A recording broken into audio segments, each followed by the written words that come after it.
আসসালামু আলাইকুম রহমতুল্লাহ বারাকাতু। স্বাধীনতা সপক্ষে কোরআন সুন্নাহর আলোকে সমাজ ও রাষ্ট্র প্রতিষ্ঠার লক্ষ্যে ইসলামিক ফ্রন্ট বাংলাদেশ বৃহত্তর সুন্নি জোটের মনোনীত প্রার্থী হিসেবে আমি লাকসাম মনোহরগঞ্জের কুমিল্লা 9 আসনে প্রার্থী হয়েছি। আলহামদুলিল্লাহ, আজকে তৃতীয় দিন আমাদের প্রচারণা প্রায় শেষ প্রান্তে। আমরা যতটুকু জায়গায় গিয়েছি, আমরা যতটুকু জায়গায় প্রচারণা কাজ করেছি, আলহামদুলিল্লাহ মানুষ সাড়া দিচ্ছে। কারণ মানুষ এখন চায় প্রতিহিংসা রাজনীতি চায় না। মানুষ চায় যে মানুষের জন্য মানুষের কাজ করবে। আমরা সেই জন্য কাজ করে যাচ্ছি। আপনারা জানেন, আকীদা আহলে সুন্নাত ওয়াল জামাত আমরা যারা রাজনীতি করি, আমাদের দ্বারা আজ পর্যন্ত কোনো মানুষ হতাহত হয় নাই, আজ পর্যন্ত মানুষের কোনো ক্ষতিগ্রস্ত হয় নাই। আমরা আমাদের মানুষের জান ও মালের নিরাপত্তা নিয়ে কাজ করি। আমরা মানবাধিকার কাজ করি, আমরা মানবের সেবায় কাজ করি।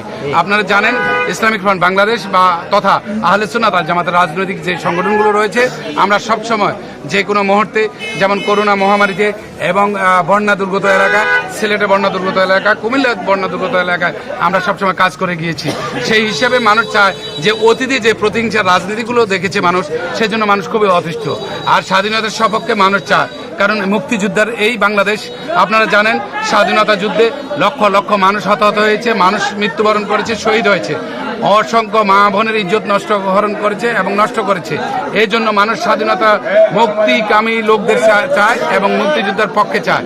সেই আশা আমি ভরসা রেখেই কাজ করে যাচ্ছি। মানুষও সেই হিসেবে মানুষ স্বতঃস্ফূর্তভাবে মানুষ আমাকে আশ্বাস দিচ্ছে ভোট দেওয়ার জন্য। আমি চাই এই নির্বাচন কমিশন সুস্থ একটি নির্বাচন দেবে এবং এই 26 সালের নির্বাচন যেন একটি উৎসবমুখর নির্বাচন হয়, সেই আশা ব্যক্ত করি। আমি আপনাদের সাথে ইনশাল্লাহ আরও দেখা হবে, কথা হবে।